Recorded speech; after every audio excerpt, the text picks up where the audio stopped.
বিসমিল্লাহির রহমানির রহিম। সর্বযুগের সর্বকালের সর্বশ্রেষ্ঠ মহামানব রাহমাতুল্লিল আলামিন হযরত মুহাম্মদ সাল্লাল্লাহু আলাইহি ওয়াসাল্লাম, যার জীবনের প্রতিটি অংশে আছে শিক্ষা, মহান রব্বুল আলামিনের অকৃত্রিম বন্ধু রাসূলুল্লাহ সাল্লাল্লাহু আলাইহি ওয়াসাল্লামের জীবন থেকে শিক্ষা গ্রহণ আমাদের সবারই একান্ত কর্তব্য। এখন আমাদের সামনে রাসূল করিম সাল্লাল্লাহু আলাইহি ওয়াসাল্লামের জীবনের নানা দিক নিয়ে আলোচনা করছেন আন্তর্জাতিক খ্যাতিসম্পন্ন মুফাসসিরে কোরআন ও বিশিষ্ট ইসলামী চিন্তাবিদ হযরত মাওলানা দেলোয়ার হোসাইন সাঈদী। শব্দগ্রহণে মাহসিন সাউন্ড সিস্টেম, প্রযোজনায় সিএইচপি, পরিবেশনায় স্পন্দন অডিও ভিজুয়াল সেন্টার, ঢাকা। আল্লাহ রাব্বুল আলামিন বলেন, মা ইয়ানতিকু আনিল হাওয়া ইন হুয়া ইল্লা ওয়াহিয়ুন ইউহা। আমার নবী নফসকে অনুসরণ করে, প্রবৃত্তিকে অনুসরণ করে কোনো কথা বলেন না। আমার নবী যেটা বলেন সেটা হলো ওহী। আমি যা বলতে বলি তাই তিনি বলেন। ওয়ালাউ তাকাওয়ালা আলাইনা বা'দাল আকাবিল। আমার নবী যদি নিজের থেকে বানিয়ে কোনো কথা যদি কোরআনের ভিতরে আমার নামে চালায় দিতেন, আমি আল্লাহ রাব্বুল আলামিন আমার নবীর ডান হাতকে চেপে ধরতাম, আর তার কণ্ঠ নালীকে আমি আল্লাহ রাব্বুল আলামিন কেটে ফেলে দিতাম। তিনি যা বলেছেন সব কার কথা? আল্লাহ পাকের কথা। তিনি হচ্ছেন গোটা বিশ্বের সর্বশ্রেষ্ঠ চরিত্রের আধার। তার চরিত্রের সার্টিফিকেট আল্লাহ পাক দিচ্ছেন। চরিত্রের সার্টিফিকেট কে দিলেন? আল্লাহ পাক দিয়েছেন। কোরআনে কারীমের মধ্যে আল্লাহ রাব্বুল আলামিন বলেন, ওয়া ইন্নাকা লাআলা খুলুকিন আযীম। নবী হে, আপনি হচ্ছেন পুত পবিত্র চরিত্রের উপরে প্রতিষ্ঠিত। সুবহানাল্লাহ ওয়া বিহামদিহি। আপনি শ্রেষ্ঠ চরিত্রের উপরে প্রতিষ্ঠিত। দেখুন, রাসূল করিম সাল্লাল্লাহু আলাইহি ওয়াসাল্লাম নবুয়ত পাওয়ার পর যখন তিনি ঘরে প্রবেশ করেছেন, সর্বপ্রথম হযরত জিবরাইলের সঙ্গে জীবনের প্রথম দেখা। ভয় পেয়েছেন, শরীরে জ্বর এসেছে, এবং হযরতে খাদিজাকে গিয়ে বলছেন যে আমাকে ঢেকে দাও, আমি ভয় পেয়েছি। হযরতে খাদিজাতুল কুবরা রাদিয়াল্লাহু তাআলা আনহা তিনি রাসূলকে বলছেন, আবুল কাসেম, হে কাসেমের পিতা, আপনার ভয় পাওয়ার কোনো কারণ নাই। আপনাকে জিন বা শয়তান কোনো অনিষ্ট করতে পারে না, কারণ আপনি এতিমদেরকে, মিসকিনদেরকে খেতে দেন, আপনি বিধবাকে আশ্রয় দেন, আপনি প্রতিবেশীর হক আদায় করেন, আপনি আত্মীয়দের হক আদায় করেন। কি সার্টিফিকেট দিচ্ছেন? স্ত্রী তো স্বামীর জন্য ভালোবাসা দিতে পারে, মহব্বত দিতে পারে, জান দিতে পারে, কিন্তু ঈমান তো আনতে পারে না। ঈমান আনা তো এত সহজ ব্যাপার না। কিন্তু রাসূল করিম সাল্লাল্লাহু আলাইহি ওয়াসাল্লাম যখন তাকে তাওহীদের দাওয়াত দিলেন, রিসালাতের দাওয়াত দিলেন এবং বললেন আমি নবী, হযরত খাদিজা এক মুহূর্ত দেরি করেন। হযরতে খাদিজা তার কাছে রাসূলুল্লাহ যখন রিসালাতের দাওয়াত পেশ করলেন, সঙ্গে সঙ্গে হযরত খাদিজা পড়ে নিলেন, লা ইলাহা ইল্লাল্লাহু মুহাম্মাদুর রাসূলুল্লাহ। জোরে জোরে পড়েন, লা ইলাহা ইল্লাল্লাহ, লা ইলাহা ইল্লাল্লাহ।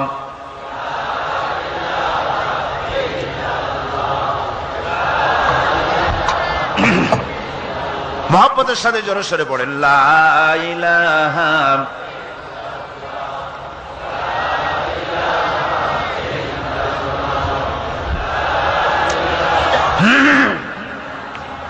লা ইলাহা ইল্লাল্লাহু মুহাম্মাদুর রাসূলুল্লাহ। আমার বন্ধুগণ, রাসূল করিম সাল্লাল্লাহু আলাইহি ওয়াসাল্লামের উপরে স্ত্রী ঈমান আনলেন। খাদেম ছিলেন হযরত যায়েদ। খাদেম তো তার প্রভুর জন্য জান দিতে পারে, মাল দিতে পারে, মহব্বত করতে পারে, সব পারে। খাদেম ঈমান আনতে পারে না, যেহেতু খাদেমের কাছে তার সাহেবের ইনস এন্ড আউট, তার ভেতর বাইরে সবকিছুই পরিষ্কার থাকে। হযরত রাসূলের খাদেম ছিলেন হযরত যায়েদ। হযরত যায়েদ তার উপরে যখন 15 বছর খাদেম ছিলেন রাসূলুল্লাহ, হুজুর যখন তার কাছে দাওয়াত পেশ করলেন, যখন রিসালাতের দাওয়াত পেশ করলেন, তাওহীদের দাওয়াত দিলেন, খাদেম যায়েদ একটু চিন্তা করলেন না, সাথে সাথে পড়লেন লা ইলাহা ইল্লাল্লাহু মুহাম্মাদুর রাসূলুল্লাহ। রাসূলের বন্ধু ছিলেন হযরত আবু বকর সিদ্দিক রাদিয়াল্লাহু তাআলা আনহু, 20 বছরের বন্ধু। কত বছরের বন্ধু? 20 বছর। 20 বছর বসে একজন বন্ধু আর একজন বন্ধুকে চিনতে মোটেই কিছু বাকি থাকে না। হযরত আবু বকর রাদিয়াল্লাহু তাআলা আনহু তার কাছে যখন রাসূলুল্লাহ নবুয়তের দাওয়াত পেশ করলেন, হযরতে আবু বকর রাদিয়াল্লাহু তাআলা আনহু এক মুহূর্ত দেরি করেন নাই, বলেছেন আপনার চরিত্র নবুয়তের চরিত্র আগেই বুঝতে পেরেছি, সাধারণ মানুষের চরিত্র এমন হতে পারে না। তিনিও কালেমা পড়ে মুসলমান হয়ে গেলেন। সাহাবায়ে কেরাম রাসূলের প্রতি এই মোহাব্বত, এই শ্রদ্ধা তারা পোষণ করেছেন। নবী তার চরিত্র দিয়ে মানুষের সামনে নিজেকে প্রকাশ করেছেন। তার চরিত্র দুই রকম ছিল না, চরিত্র একরকম ছিল। ব্যক্তিগত চরিত্র আর পারিবারিক চরিত্র দুই রকম না।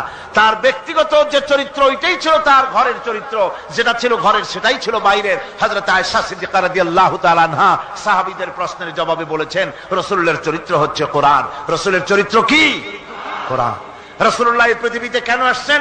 আসার কারণ হলো তিনি হচ্ছেন আদর্শ। আল্লাহর নবী বলেছেন লাকাদ কানা লাকুম ফি রাসূলিল্লাহি উসওয়াতুন হাসানাহ, তোমাদের জন্য গ্রহণযোগ্য মহত্তম আদর্শ হতেছে তোমাদের রাসূল। তোমাদের রাসূলের ভিতরেই তোমাদের আদর্শ রয়েছে, তার কাছ থেকে তোমরা আদর্শ গ্রহণ করো।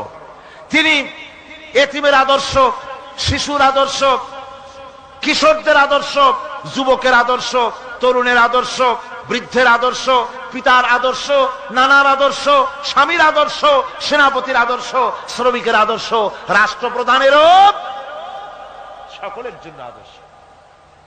যেই যুগে বেহায়াপনার উলঙ্গপনা দিয়েছিল সমাজ ভর্তি, আল্লাহর ঘর তাওয়াফ করে নারী আর পুরুষেরা উলঙ্গ হয়ে, সেই যুগে রাসূলুল্লাহ যখন কাবা শরীফ রিকনস্ট্রাকশন হচ্ছিল, পুনর্নির্মাণ হচ্ছিল, তখন তিনি বহন করছিলেন পাথরগুলি মাথায় করে।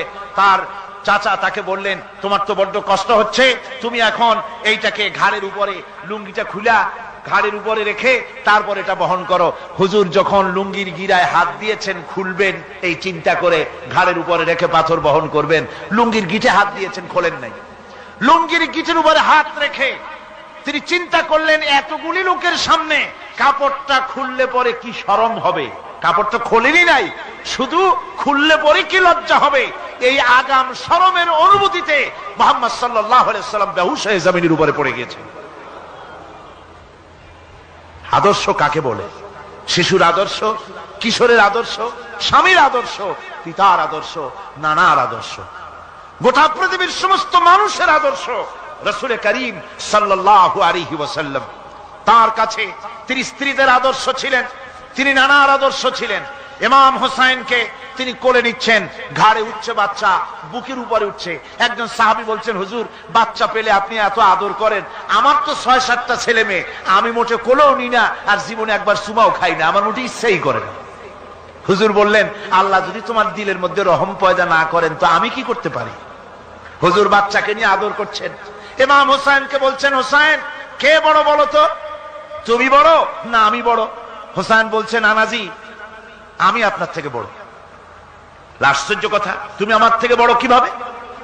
হোসেন বলছেন নানাজি বলুন তো আপনার পিতার নাম কি? হুজুর বলছেন আমার পিতার নাম আব্দুল্লাহ।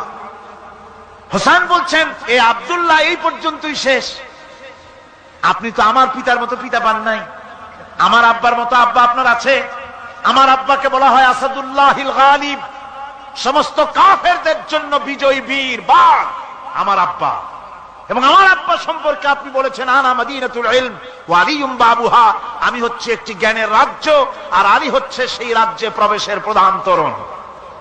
আমার বাপের মতো বাপ আছে আপনার? হুজুর আশ্চর্য হয়ে গেলেন, বাচ্চা বলে কি? হোসেন বলছেন নানাজি এবার কোন তো দেখি, এবার বলুন তো দেখি আপনার মায়ের নাম কি? হুজুর বলছেন আমার মায়ের নাম আমেনা। হযরত হোসেন বলছেন এই আমেনা পর্যন্তই শেষ, কয়জনে চিনবে কর? আমার মায়ের মতো একটা মা আপনার আছে? আমার মায়ের মতো একটা মা আপনি পেয়েছেন? আমার মাকে চেনেন? আমার মা হচ্ছেন জান্নাতের সাইয়্যিদাতুন নিসা, জান্নাতের সমস্ত মহিলাদের সরদারিনী আমার মা ফাতিমাতুজ জাহরা রাদিয়াল্লাহু তাআলা আনহা। আমার মায়ের মতো একটা মা আপনি পেয়েছেন? হোসেন বলছে, নানাজি আরো বলবো নাকি? কয় হ্যাঁ বলো। বলছে, নানাজি এবার কোন তো দেখি আপনার নানার নাম কি? হুজুর বলছেন, আমার নানার নাম আব্দুল ওয়াহাব। হোসেন বলছেন, এবার আপনি মানুষের কাছে জিজ্ঞেস করেন কয়জন এই আব্দুল ওয়াহাব রয়েছেন? আপনি কি আমার নানার মতো একটা নানা পেয়েছেন? আমার নানাকে আপনি জানেন? আমার নানা সাইয়্যিদুল মুরসালিন, আশরাফুল আম্বিয়া, রাহমাতুল লিল আলামিন, বিশ্বনবী জনাবে মুহাম্মদ রাসূলুল্লাহ সাল্লাল্লাহু আলাইহি ওয়াসাল্লাম।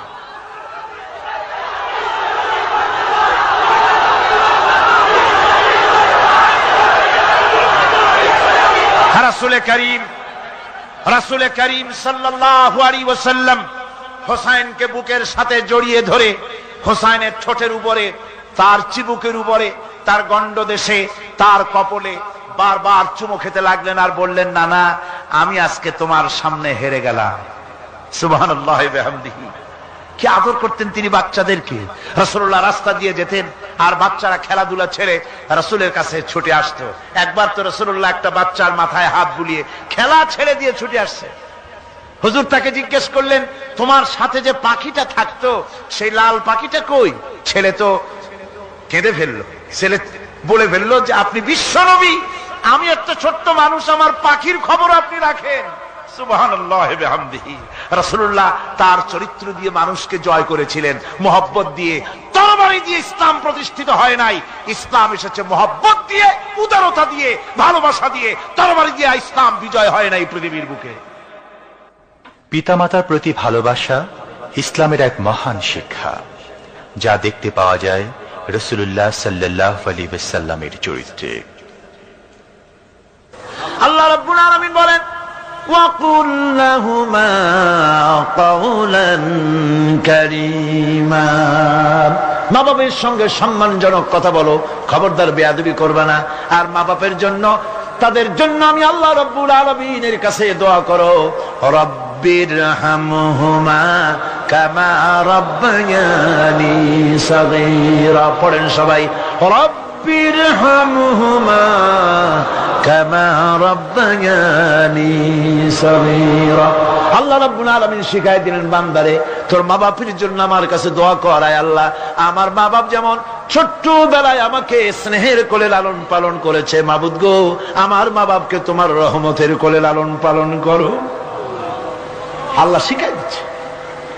হাদিস শরীফ এসেছে, হুজুর বসে আছেন মসজিদে নববীতে, সাহাবায়ে কেরাম বসা। এক বৃদ্ধা মহিলা প্রবেশ করেছেন মসজিদে, হুজুর তাকে দেখে দাঁড়ায় গেলেন। মহিলা আসার পর নবীজি নিজের গায়ের চাদর বিছিয়ে দিলেন।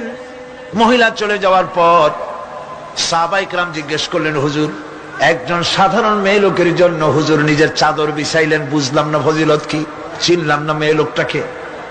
হুজুর বলেন, সাহাবীরা চাদর তো ভালো, হক তো আদায় করতে পারি নাই, চিনতে পারো নাই, তোমরা বুঝতে পারো নাই। আমি দুনিয়া আসার পর আমার মায়ের দুধ আমার কিসমতে তেমন হয় নাই, আমি আমার মায়ের যত্ন তেমন পাই নাই, স্নেহ আদর তেমন পাই নাই। যার বুকের দুধ খাইয়া, যার কোলে কাখে চড়ে আমি বড় হয়েছি, ইনি আমার সেই দুধ মা হযরতে হালিমাতুস সাদিয়া। বন্ধুরা, মা যদি বেঁচে থাকে, রাত্রে বাড়ি গিয়ে পায়ে ধরুন, বলেন মা অন্যায় করেছি, জীবনে বহু বেয়াদবি করেছি, আমারে মাফ করে দাও। বিশ্বাস করুন, মা বাপের যদি খেদমত করেন, মা বাপ যদি রাজি থাকে, রিজকে, খাদ্যে, টাকায়, ইজ্জতে জীবনেও কষ্ট হবে না। বিপদে অবিচলতার মূর্ত প্রতীক বিশ্বনবী মুহাম্মদ সাল্লাল্লাহু আলাইহি ওয়াসাল্লাম।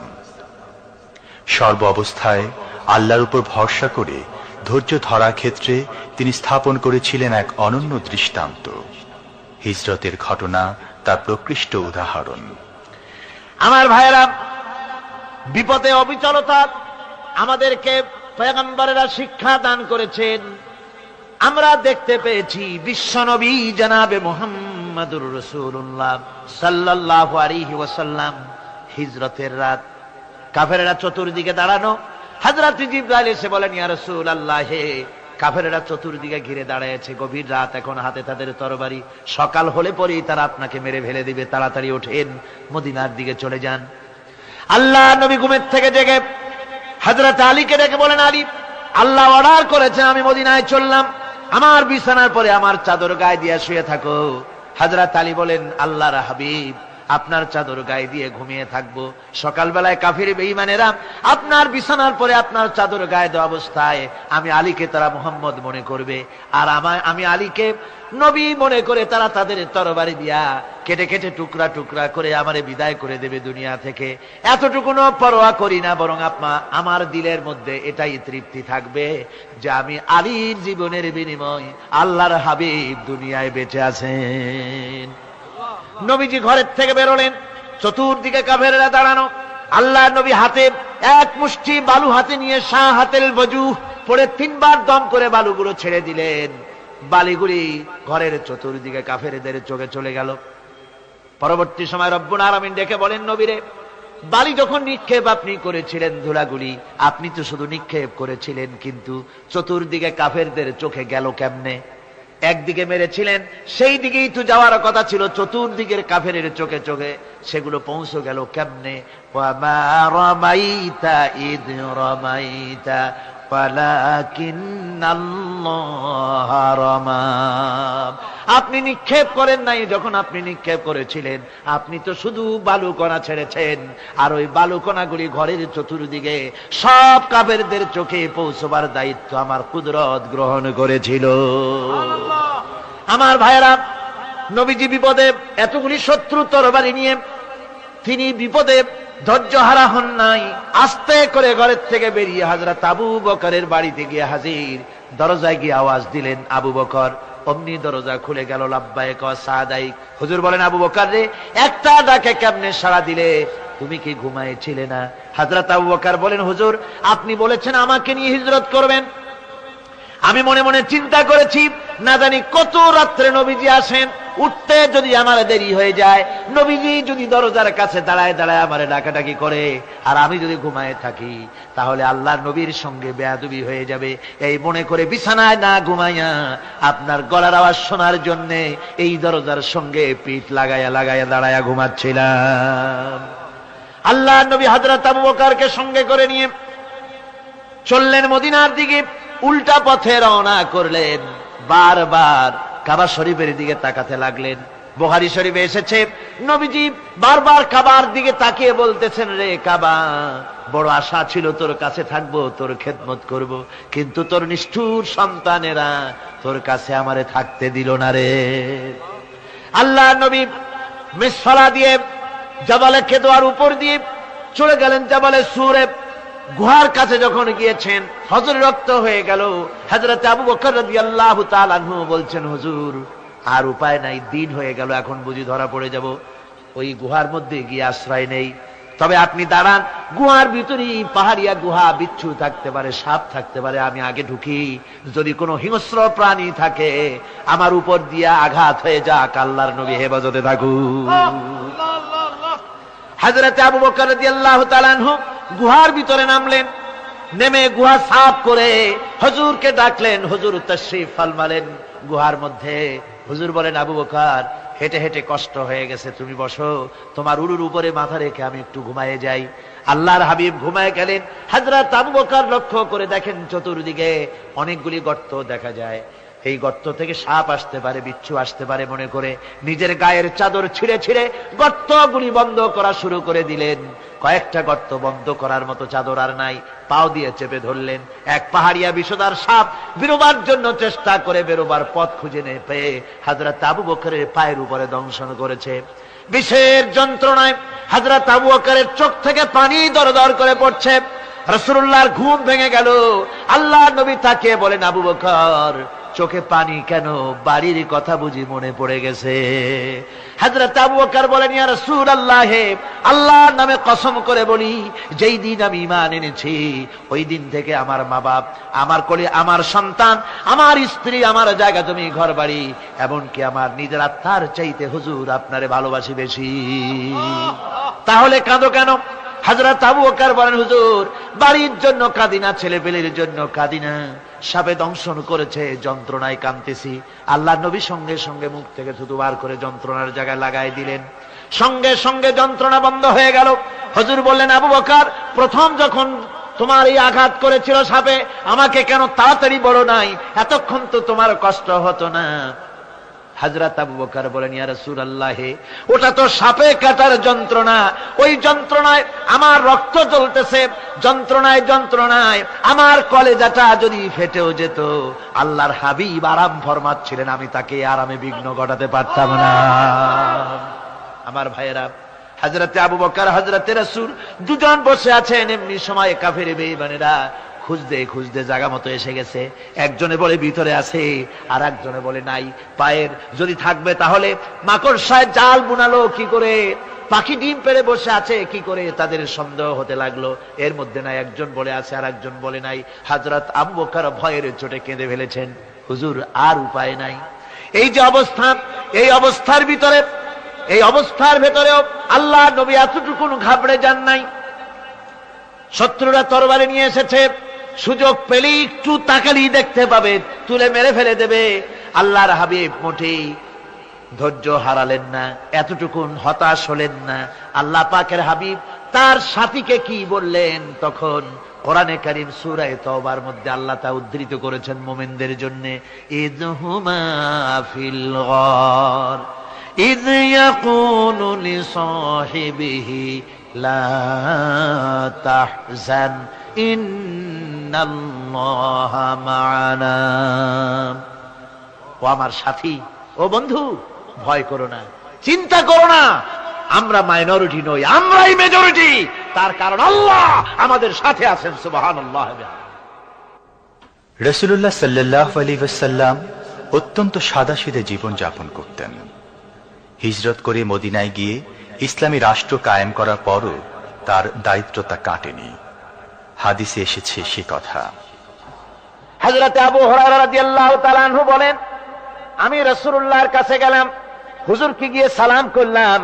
আল্লাহর নবী সালামের জবাব দিলেন, কিন্তু দেখতে পেলাম মুখ নড়ে, আওয়াজ বেরোলো না। কারণ কি?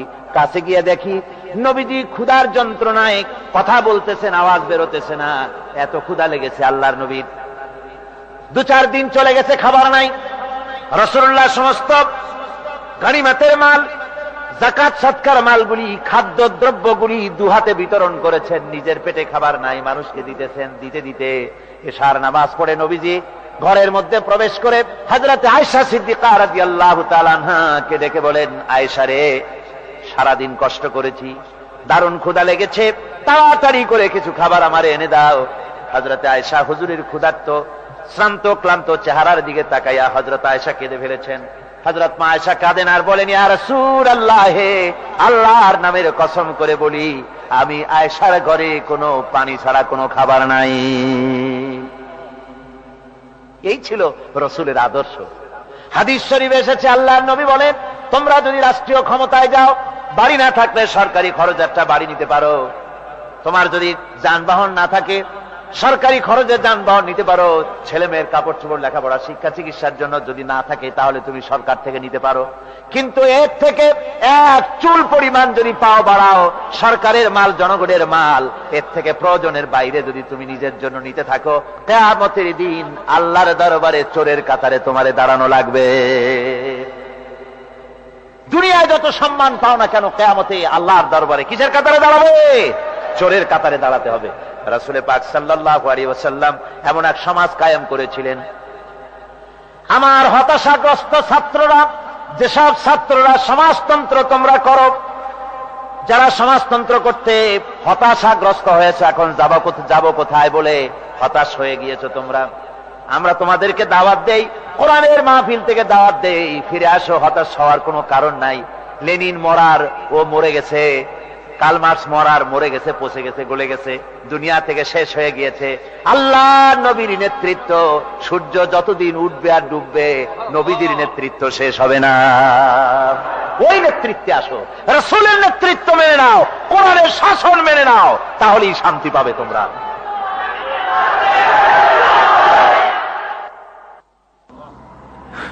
আল্লাহর নবী দুপুরে আরাম করতেছিলেন। হযরত ওমর বলেন, আমি দেখতে গিয়েছিলাম রাসূলুল্লাহকে, আমি যাই সালাম দিলাম, হুজুর উঠে বসলেন। আমি দেখি খেজুরের পাতা দিয়া বুনানো দড়ি, সেই দড়ি দিয়া বুনানো খাটিয়া এখনো মক্কা মদিনায় আছে, যারা হজ করতে গেছেন দেখেছেন। ওই দড়ি দিয়া বুনানো খাটিয়া, ওর উপরে তোশক নাই, বিছানার চাদর নাই, নিজের হাত মোবারক মাথার তলে দিয়া রাসূল শুয়ে আছেন। ওমরকে দেখে হুজুর উঠে বসলেন। ওমর বলেন, আমি রাসূলের পিঠের দিকে তাকায় দেখি দড়িগুলোর দাগ কেটে আছে। আমি সহ্য করতে পারলাম না, আমি শিশুর মতো ডুকরে কেঁদে উঠলাম, বললাম, ইয়া রাসূলুল্লাহ, এই পৃথিবীর কাফির বেঈমানেরা এত শান্তি করলো দুনিয়ায়, আর আল্লাহর হাবিবের পিঠে দড়ির দাগ বরদাস্ত করতে পারছি না, আপনি আমার অনুমতি দেন, একটা তোশক আপনার জন্য বানায় দেই। হুজুর আমার বলেন, ওমর রে শোনো, দুনিয়ায় শান্তি করার জন্য আমি আসি নাই। আমি যদি হুকুম করি উহুদ পাহাড় আমার জন্য সোনায় পরিণত হয়ে যা, উহুদ পাহাড়টা আমার জন্য সোনা হয়ে যেতে পারে। আমি দুনিয়ায় শান্তির জন্য আসি নাই, এসেছি মানবতার মুক্তির জন্য, পৃথিবীর মানুষগুলিকে বাঁচাতে এসেছি, সাদা কালো মানুষের ব্যবধান দূর করতে এসেছি। রাসূলুল্লাহ নারীর অধিকার দিলেন, সাদা কালা মানুষের ব্যবধান দূর করে দিলেন, পাহাড় সমান উঁচা সাদা কালা মানুষের অধিকারকে প্রতিষ্ঠিত করলেন, বললেন মানুষে মানুষে কোনো পার্থক্য নাই, আরবের উপরে অনারবের, অনারবের উপরে আরবের, ভাষার সাদার উপরে কালোর, কালোর উপরে সাদার, কোন বর্ণ বৈষম্য ইত্যাদি দিয়ে মানুষের ফজিলত হয় না, মানুষের মর্যাদা বাড়ে। ইন্না আকরামাকুম ইনদাল্লাহি আতকাকুম, মানুষের মধ্যে মর্যাদা তোমাদের মধ্যে আল্লাহর কাছে তার যে ব্যক্তি তোমাদের মধ্যে আল্লাহকে বেশি ভয় করে। সুবহানাল্লাহ কর, সুবহানাল্লাহ কর। আমার ভাইয়েরা, নবীজি মদিনা মুনাওয়ারায় ইসলামী রাষ্ট্রের রাষ্ট্রপ্রধান হয়েছেন। আজ বাজারে যেতেছেন, যাওয়ার সময় ডেকে ডেকে বলেন, বিধবাদের বাড়ির সামনে দিয়ে যায়, তোমাদের বাজার লাগবে নাকি? এতিমের বাড়ির সামনে থেকে যায়, তোমাদের বাজার লাগবে নাকি? আমারে বলো, আমি বাজার করে এনে দেব। নিজের পেটে খাবার নাই, দুয়ারে দুয়ারে খাবার পৌঁছে গেছে, খাবারের অভাব নাই, মানুষ খাওয়া পেয়েছে, পড়া পেয়েছে, চুরি ডাকাতি বন্ধ হয়ে গেছে। হুজুর বলেন, খায়রুল কুরুনে কারনি, সর্বশ্রেষ্ঠ যুগ আমার যুগ। সুদ বন্ধ হয়ে গেল। রাসূলুল্লাহ বললেন, সুদ আর চলবে না, হারাম। সুদ বন্ধ হয়ে গেল। হুজুর ব্যাংক চালু করে দিলেন। ব্যাংকের নাম হলো বাইতুল মাল। কি নাম হলো? এই ব্যাংক যেদিন রাসূলুল্লাহ উদ্বোধন করেন, আল্লাহর নবী বাইতুল মাল ব্যাংক উদ্বোধনের দিনে যে বক্তৃতা করলেন, বুখারীতে সেই বক্তৃতা লেখা হয়ে গেল।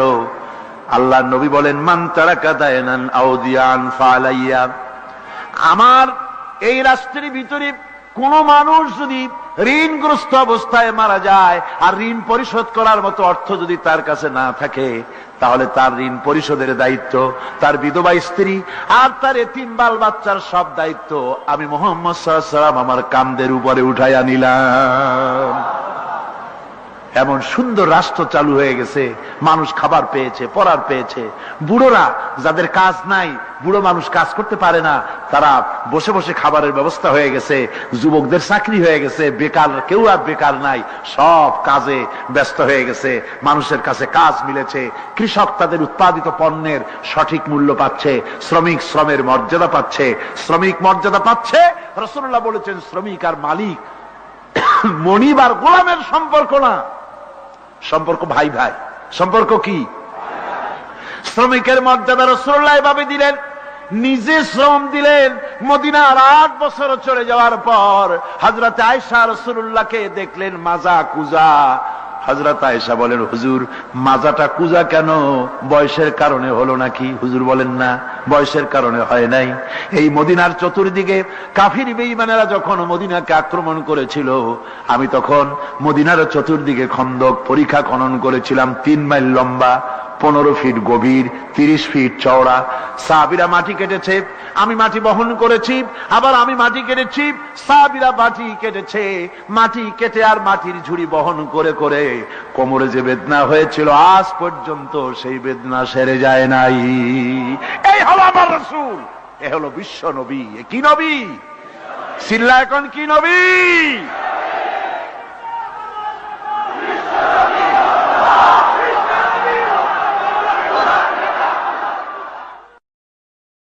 হুকুম করি অহুদ পাহাড় আমার জন্য সোনায় পরিণত হয়ে যা, অহুদ পাহাড়টা আমার জন্য সোনা হয়ে যেতে পারে। আমি দুনিয়ায় শান্তির জন্য আসি নাই, এসেছি মানবতার মুক্তির জন্যে।